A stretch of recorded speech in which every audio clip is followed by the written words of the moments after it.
भारतीय न्याय संहिता 2023 के कुल धाराओं को देखेंगे, कुल अध्याय को देखेंगे, उसका जो क्रमांक है, संख्यांक है, वो कितना है उसको देखेंगे, और साथ ही साथ जो है यह लोकसभा में कब पास किया गया, राज्यसभा में कब पास हुआ, राष्ट्रपति जी का सिग्नेचर कब हुआ, और जो है ये जो है भारत में लागू कब हुआ।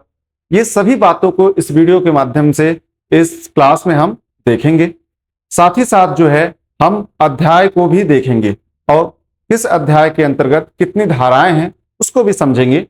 और यह क्लास जो है वो UPSI, UP APO, Bihar APO के लिए रामबाण साबित होगी।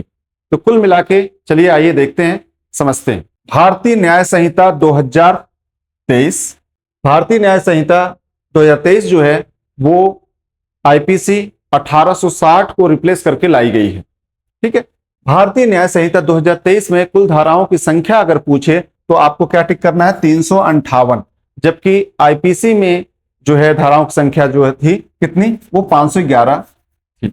लेकिन अब तो आईपीसी को हटा दिया गया है, आईपीसी के स्थान पे जो है वो बीएनएस है, भारतीय न्याय संहिता 2023। कुल अध्याय की संख्या जो है वो 20 है ना। 20 अध्यायों में जो है वो 358 धाराओं को जो है वो बांटा गया है ना। क्रमांक या कहें हम संख्यांक भी कह सकते हैं, वो संख्यांक कितना है तो वो 45 है, जबकि आईपीसी 1860 का जो संख्यांक था, जो क्रमांक था, वो भी 45 था, है ना, और ये भी 45 है। अब बात को समझिएगा, बहुत लोग नहीं समझ पाते हैं कि ये संख्यांक क्रमांक क्या है। मतलब जब यह कानून बना 2023 में, उस समय का जो नंबर था इसका वो 45वां था। इससे पहले 44 बन चुके हैं, है ना। किसी का नंबर 43 होगा, किसी का नंबर 44 होगा, और इसका नंबर जो है बनने के मतलब इस वर्ष में 2023 में ये 45वां नंबर का जो कानून है वो बना हुआ है ना। तो कुल मिला के समझना ये है कि ये नंबर वही है। अब जो है भारतीय न्याय संहिता 2023 लोकसभा में कब पारित किया गया, लोकसभा में 20 दिसंबर 2023 को पारित किया गया।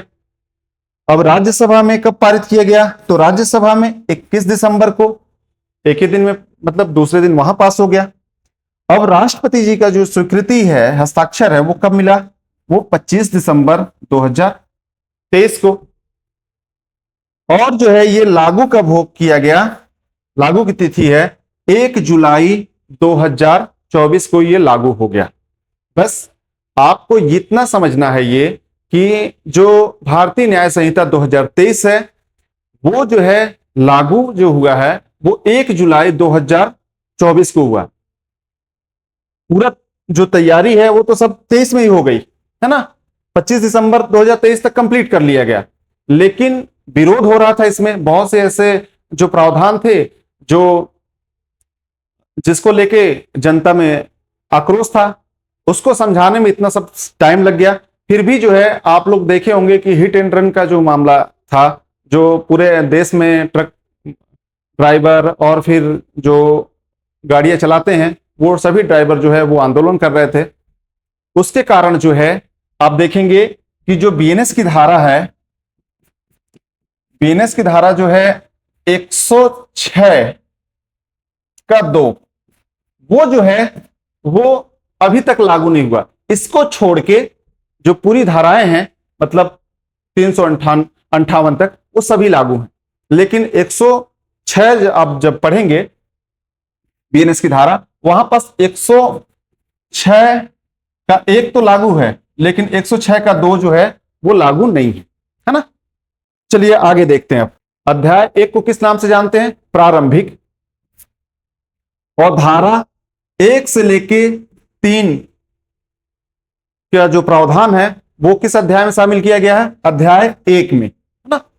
और अध्याय 2 वो दंडों के विषय में, दंड कितने प्रकार के हैं, कौन सा दंड जो है किसको दिया जाएगा, ये सारी बातें जो हैं, या फिर हम कहें कि अगर कोई किसी को जुर्माना लगा है, वो जुर्माना अगर नहीं दे पा रहा है तो उसको जो है दंड कितना मिलेगा उस जुर्माना के एवज में, मतलब कि जुर्माना नहीं दे पा रहा तो वो दंड कितना भुगतेगा। ये सभी बातें जो हैं आपको यहां दिखेंगी अध्याय 2 में और धारा 4 से लेके 13 के बीच में। अब जो है साधारण अपवाद का जो उल्लेख है वो अध्याय 3 में किया गया है, और धारा जो है 14 से लेके 44 के बीच में जो है वो साधारण अपवाद के बारे में बात किया गया है।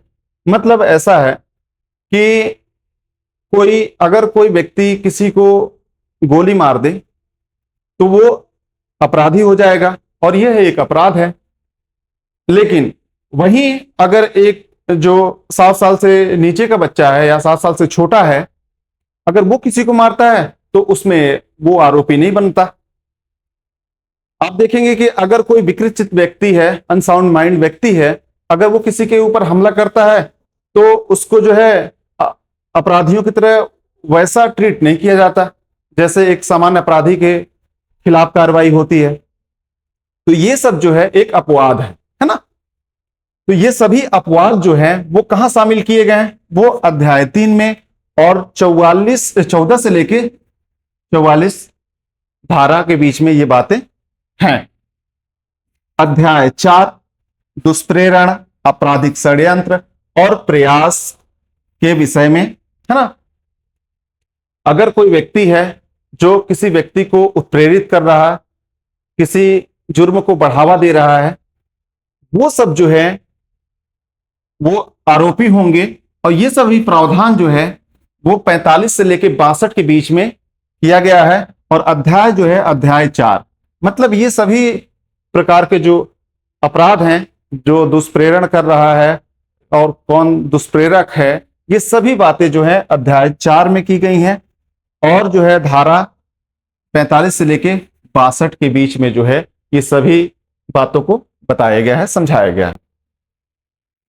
अब जो है अध्याय 5 महिला और बालक के विरुद्ध अपराधों के विषय में, मतलब जो अध्याय 5 है उसमें अगर बालक के विरुद्ध कोई अपराध हो रहा है वो अपराध को शामिल किया गया है अध्याय 5 में, और महिलाओं से संबंधित जो अपराध हैं वो भी धारा 5 में जो है शामिल किया गया है, जैसे रेप है ना, और कहें कि दहेज हत्या, महिलाओं को पीछा करना या फिर गर्भपात, ये सभी बातें जो हैं, ये सभी प्रकार के जो अपराध हैं महिलाओं से संबंधित और बच्चों से संबंधित, वो बीएनएस की अध्याय 5 में किया गया है।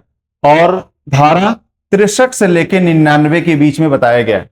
मतलब इस 63 के से लेके 99 के बीच में जो है वो महिलाओं और बच्चों से संबंधित अपराधों के बारे में बताया गया है, जैसे रेप की परिभाषा, रेप के लिए दंड, दृश्यरतिका मतलब पीछा करना, और जो है लज्जा भंग करना, ये सभी बातें जो है, और लज्जा भंग करने के लिए दंड, ये सभी बातें जो हैं वो अध्याय 5 और धारा 63 से लेके 99 के बीच में किया गया है। अध्याय 6 मानव शरीर पर प्रभाव डालने वाले अपराधों के विषय में, मानव शरीर पर प्रभाव डालने अपराधों के संबंध में जो अपराध बताए गए हैं वो अध्याय 6 में बताए गए हैं। वहां तो महिलाओं बच्चों के लिए बताए गए हैं, लेकिन यहां पास जो है वो अगर जो है मानव शरीर पे, मतलब मनुष्य कोई भी हो, चाहे महिला हो चाहे पुरुष, किसी के ऊपर भी जो है वो हमला हुआ है या फिर कहें कि उनसे संबंधित कोई अपराध है, वो कहां, वो अध्याय 6 में है ना। और ये प्रावधान जो है धारा 100 से लेके 146 के बीच में किया गया है, जिसमें देख लीजिए उपहति, किसी को हर्ट पहुंचाए वो, सदोष अवरोध और सदोष परिरोध है ना। सदोष अवरोध का मतलब समझिए थोड़ा सा। सदोष अवरोध का मतलब ये होता है कि किसी व्यक्ति को एक निश्चित दिशा में जाने से रोकना। बाकी मतलब जो है 4 दिशा होती है, 3 दिशा जो खुली है, एक दिशा जहां पास वो जाना चाहता है उसको आप बंद कर दिए, तो उसको जो है वो सदोष अवरोध है। और सदोष परिरोध का मतलब होता है चारों दिशाओं में जाने से रोकना है ना, ईस्ट वेस्ट नॉर्थ साउथ, मतलब यहां पास उसको रख लिए हैं आप, उसको वहां से निकलने नहीं दे रहे हैं। तो ये जो होता है सदोष अवरोध, ये भी एक प्रकार का अपराध ही है। तो अगर ये सब कर रहे हैं तो वो जो है मानव शरीर पर प्रभाव डालने वाले अपराध हैं। ये सभी जो है वो अध्याय 6 में शामिल किया गया है। व्यपहरण, अपहरण, दासत्व, बलाश्रम है ना, किसी को जोर जबरदस्ती आप जो है उससे श्रम करवा रहे हैं, ये सब क्या करते हैं, ये सब जो है मानव शरीर पर प्रभाव डाल रहे हैं, ये ऐसे अपराध हैं। ये सभी जो है वो अध्याय 6 में शामिल किया गया है और धारा 100 से लेके 146 के बीच में ऐसे सभी प्रावधान शामिल किए गए हैं। अध्याय 7 राज्य के विरुद्ध अपराधों के विषय में, है ना। कोई व्यक्ति अगर राज्य के खिलाफ कर रहा है, उसका जो है कोई राज्य पे प्रभाव डाल रहा है, या फिर कहें कि राज्य द्रोह, देशद्रोह, ये सभी जो अपराध हैं वो कहाँ हैं, वो अध्याय 7 में शामिल किए गए हैं और धारा 100 लेके 147 से 158 के बीच में जो है ये सभी प्रावधान शामिल किए गए हैं। अध्याय 8 सेना, नौसेना, वायुसेना से संबंधित अपराधों के विषय में। हमारे देश में 3 प्रकार की सेना है, जल, थल और वायु। ये तीनों सेनाओं से संबंधित अगर कोई अपराध है उसको जो है अध्याय 8 में शामिल किया गया है और धारा 159 से लेके 168 के बीच में ये सभी प्रावधान जो है शामिल है। निर्वाचन, निर्वाचन संबंधी अपराधों के विषय में, है ना।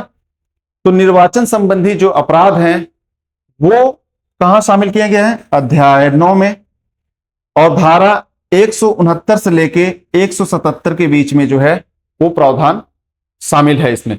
मतलब कोई जो है फर्जी वोट डाल रहा है, ये सभी जो है ये एक अपराध है, या फिर कहें कि दूसरे का नाम, दूसरे की वोटर आईडी, खुद जा रहे हैं वोट करने, तो ये सब जो है ये अपराध है जो अध्याय 9 में शामिल किया गया है और धारा 169 से लेके 177 के बीच में जो है ये प्रावधान है। अध्याय 10 सिक्कों, करेंसी नोट, बैंक नोट और सरकारी स्टाम्पों से संबंधित अपराधों के विषय में। जैसे बहुत लोग जो है सिक्का को जो है वो 1-2 का सिक्का को उसको ऐसा बना देते हैं कि वो 5 का है या 10 के जैसा दिखता है ना। मतलब जो है दूसरे रूप में ढाल के उसको जो है फर्जी सिक्का तैयार करते हैं वो। मतलब जो है जिसकी कहें कि जो 10 का सिक्का है उसको एक नकली सिक्का ले आए, सेम वैसा ही दिखता हुआ। तो ये सब क्या है, ये एक अपराध है ना। कोई नोट है, 100 की नोट है, वैसा नकली नोट छाप रहे हैं। ये ऐसे अपराध अगर हैं तो वो अपराध जो है वो अध्याय 10 के अंतर्गत आते हैं और धारा 178 से लेके 188 के बीच में जो है ये सभी प्रावधान है ना। अगर स्टाम्प है, स्टाम्प जो है स्टाम्प के जैसा ही कोई दूसरा स्टाम्प छाप रहा है, प्रिंटिंग प्रेस से निकाल के अपना जो है वो प्रिंटिंग मशीन से निकाल लिया, वैसा ही लगेगा कि हाँ स्टाम्प ही है। देखते हैं आप लोग कि नोट के जैसा ही दूसरा नोट एक तैयार कर लेते हैं लोग। वो अलग बात है कि उनके कागज जो है डिफरेंस रहता है, अगर उनको पानी में डाल देंगे उनके नकली नोट को तो तुरंत गल जाएगा, जबकि असली नोट जो है उसको तो वो गलता नहीं है जल्दी, है ना। तो ये रहा दस्तक। अध्याय 11 लोक प्रशांति के विरुद्ध अपराधों के विषय में। अब जो है पब्लिक प्लेस पे जो है लोग जो है शांति भंग कर रहे हैं, 5 या 5 से अधिक लोग व्यक्ति जमाव करके जो है वहां शांति भंग कर रहे हैं, लड़ाई झगड़े कर रहे हैं सार्वजनिक प्लेस पे। ये सभी जो है इस प्रकार के अपराध जो है अध्याय 11 में हैं और 189 से लेके 197, धारा 189 से लेके धारा 197 के बीच में जो है वो लोक प्रशांति के विरुद्ध अपराधों के विषय में। मतलब जो शांति स्थापित है उसको भंग कोई कर रहा है, उससे संबंधित जो इतने भी अपराध हैं वो कहां दिखेंगे आपको, अध्याय 11 में और धारा 189 से लेके 177 के बीच में। अध्याय 12 लोक सेवकों द्वारा। मतलब जो अपराध करेगा वो कौन होगा, लोक सेवक। लोक सेवकों द्वारा या उनसे संबंधित अपराधों के विषय में।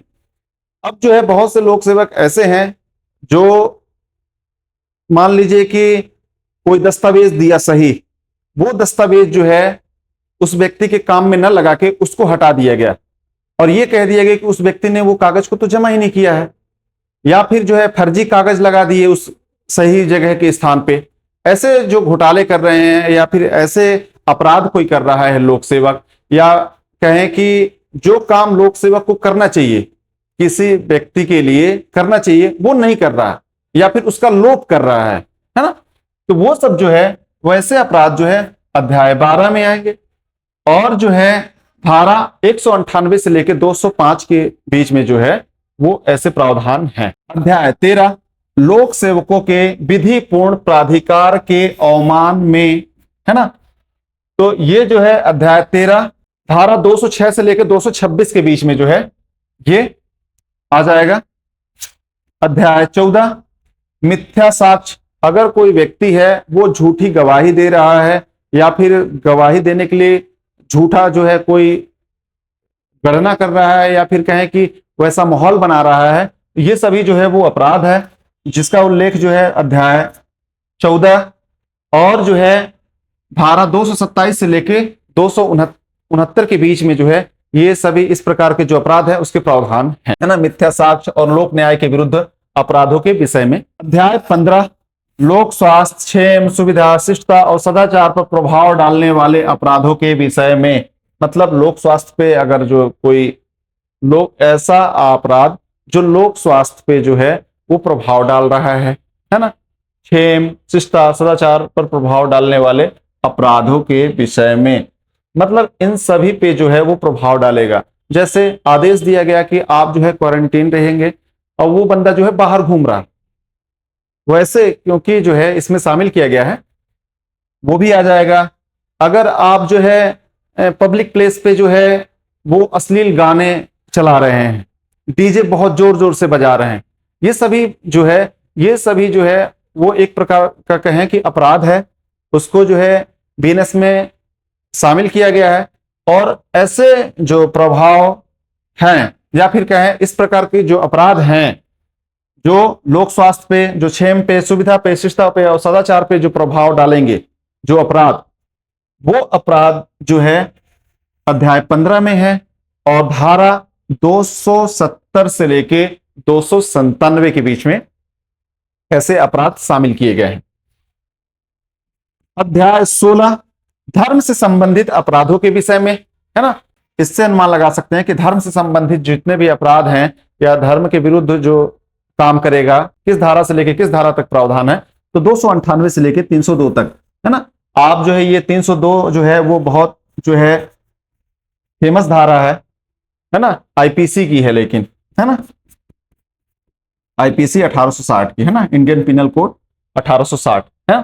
302 मतलब हत्या के लिए दंड का प्रावधान किया गया था किसमें, 302 में। लेकिन अब 302 जो है वो बीएनएस में प्रावधान कहां देखेंगे आप, वो धारा 103 में देखेंगे आप, है ना।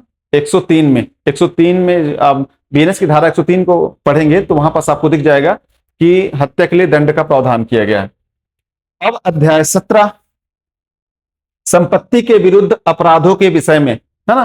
कोई वस्तु या फिर कहें कि कोई जो है चलायमान संपत्ति है उसकी चोरी कर रहे हैं, है ना, उसको खरीद रहे हैं चोरी वाला सामान, तो ये सभी जो है अपराध है और ये अपराधों का उल्लेख जो है अध्याय 17 में किया गया है और धारा 303 से लेके 334 के बीच में ये है ना। 17 में ही देखिए संपत्ति के विरुद्ध जो अपराध है उसी में जो है आप देखेंगे उद्यापन के विषय में, लूट और डकैती, ऐसे सभी अपराध जो है वो 17 में, क्योंकि लूट और डकैती किसकी करोगे आप, संपत्ति की। संपत्ति के आपराधिक दुर्विनियोग के विषय में, आपराधिक न्यास भंग के विषय में, चुराई हुई संपत्ति प्राप्त करने के विषय में, अगर कोई चुराई हुई संपत्ति वो क्रय कर रहा है या रख रहा वो भी अपराधी है ना। छल के विषय में, कपटपूर्व विलेख और संपत्ति विहनों के विषय में, रिष्टि के विषय में, आपराधिक अतिचार के विषय में। तो कुल मिला के समझना है कि ये सभी अपराध जो है वो शामिल किसमें किए गए हैं, वो अध्याय 17 में, मतलब संपत्ति के विरुद्ध अपराध जो है वो अध्याय 17 में है। अध्याय 18 दस्तावेजों और संपत्ति चिन्हों संबंधी अपराधों के विषय में, है ना। दस्तावेजों संबंधित जो अपराध हैं वो आप देखेंगे कि अध्याय 18 में शामिल किए गए हैं। मतलब कोई जो दस्तावेज है, जो कूट रचित दस्तावेज फाल्स तरीके से बना के ये सब पेश करते हैं, ये सब कहां, अध्याय 18 और धारा 335 से लेकर 395। अध्याय 19 आपराधिक वित्रास, अपमान और क्षोभ के विषय में, मतलब सीधी बात आप समझिए कि मान हानि, है ना। अगर किसी व्यक्ति के मान की हानि हो रही है तो ये एक अपराध की श्रेणी में आता है और जो व्यक्ति है वो मान हानि का दावा कर सकता है। ये सभी अपराधों का उल्लेख जो है अध्याय 19 में है और धारा 351 से लेकर 357 के बीच में जो है ये प्रावधान है। असहाय व्यक्तियों की परिचर्या एवं आवश्यकताओं की पूर्ति की संविदा भंग कोई कर देता है तो ये सभी जो है अध्याय 19 में शामिल किया गया है।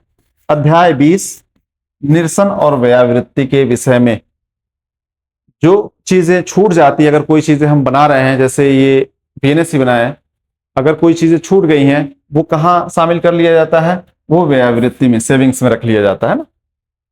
तो कुल मिला के जो है निरसन और व्यावृत्ति का उल्लेख जो है अध्याय 20 में है और धारा 358 में। इस प्रकार हम देखें कि कुल धाराओं की संख्या जो है भारतीय न्याय संहिता में वो कितनी है, धाराएं कितनी हैं, धाराएं कितनी है, वो 358। अध्याय कितने हैं, वो है 20। संख्यांक कितना है इसका, अगर पूछा जाए कि बीएनएस का संख्यांक या फिर कहें कि क्रमांक, तो 45 है ना। ये लोकसभा में कब पास हुआ, लोकसभा में तो 20 दिसंबर, और राज्यसभा में कब पास हुआ, राज्यसभा में तो 21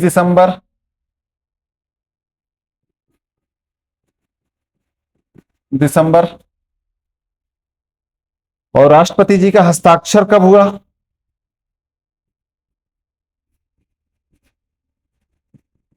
हस्ताक्षर कब हुआ, तो 25 दिसंबर 2023 है ना। और लागू कब किया गया, लागू